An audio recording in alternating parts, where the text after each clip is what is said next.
Sir मेरा एक minute sir, मेरा सवाल ये है सर मेरा सवाल ये है कि जब कभी कहीं भी किसी भी राज्य में चुनाव की घोषणा हो जाती है, इसके बाद ही बीजेपी सरकार क्यों ऐसे जो है अधिनियम लेके आती है जिससे कि चुनाव में उसका बेनिफिट हो। और सर इसके साथ में जो वादे किए थे दिल्ली सरकार ने, क्या वो वादे महिलाओं के हित में जो थे क्या वो पूरे हो गए? कितनी महिलाओं को पेंशन मिल गई, कितने लोगों को ये मिल गया, बता दे जरा। देखिए, बात ये है, आपका जो पहला सवाल है कि जब जब चुनाव आते हैं तो तब तक हम ऐसा कदम उठाते हैं। आप मुझे बताइए 2023 में कौन सा चुनाव? अब चुनाव तो पूरे साल चलते रहते हैं। कभी किसी राज्य में चुनाव है, कभी कोई बाई इलेक्शन है, तो चुनाव तो पूरे साल चलते रहते हैं। तो इसका मतलब ये नहीं है कि हमने देश हित में, महिलाओं के हित में, यदि पार्लियामेंट में कोई बिल पेश करना है तो हम उस बिल को पेश ना करें।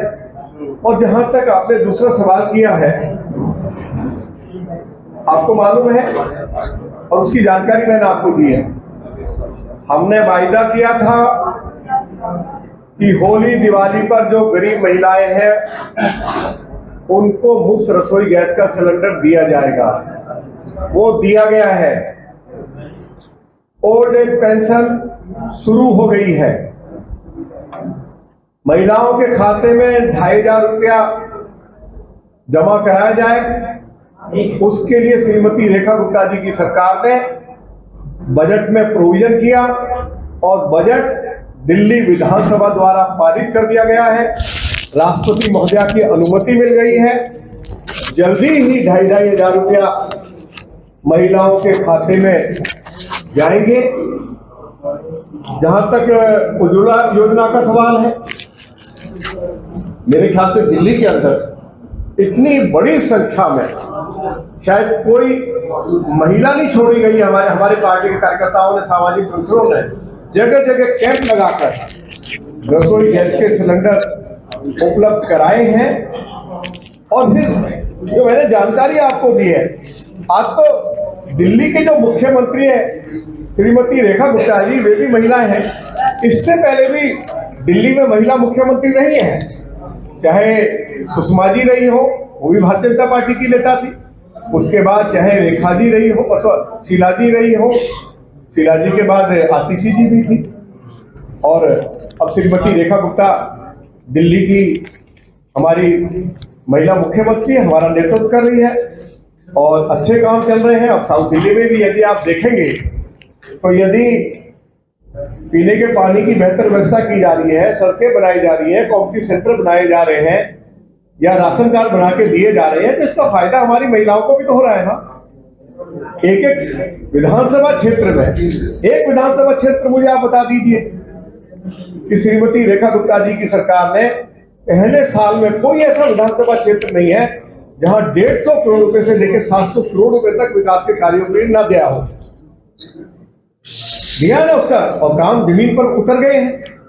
आप मुझे बताइए, आप पूरे क्षेत्र में घूमते हो, क्या आज रेखा गुप्ता जी की सरकार की मार्गदर्शन में कहिए, उनके नेतृत्व में कहिए, आज मेहरौली बदरपुर रोड को वाइडन किया जा रहा, सिग्नल फ्री किया जा रहा, 2000 करोड़ रुपया दिया है।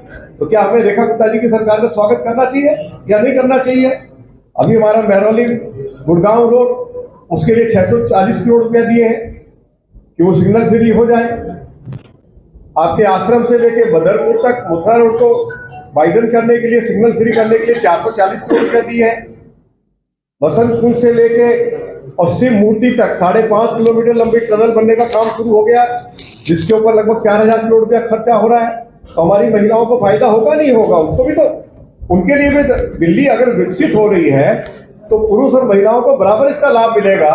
और यदि INA से लेकर, ऑल इंडिया मेडिकल इंस्टीट्यूट से लेकर महिपालपुर से पालम एयरपोर्ट तक यदि एलिवेटेड रोड बनाया जा रहा है, इन योजनाओं के ऊपर दिल्ली की मुख्यमंत्री श्रीमती रेखा गुप्ता जी केंद्र सरकार से 24,000 करोड़ रुपया लेकर आई हैं, तो इसका लाभ समान रूप से महिलाओं को भी मिलेगा, पुरुषों को भी मिलेगा। और मैं अंत में ये कहना चाहता हूं, कांग्रेस और उनके सहयोगियों ने इस बिल को गिराकर जो महिलाओं को 33% आरक्षण मोदी जी देना चाहते थे, ये तो बाबा साहब भीमराव अंबेडकर की इच्छा थी कि सब महिला हो पुरुष हो सबको बराबरी का दर्जा मिले। तो इन्होंने इस बिल को गिराकर बाबा साहब भीमराव अंबेडकर जी का अपमान किया है। मैं ये भी कहना चाहता हूं, हमारी हर वीडियो सबसे पहले देखने के लिए चैनल को सब्सक्राइब करके दबाएं बेल आइकॉन।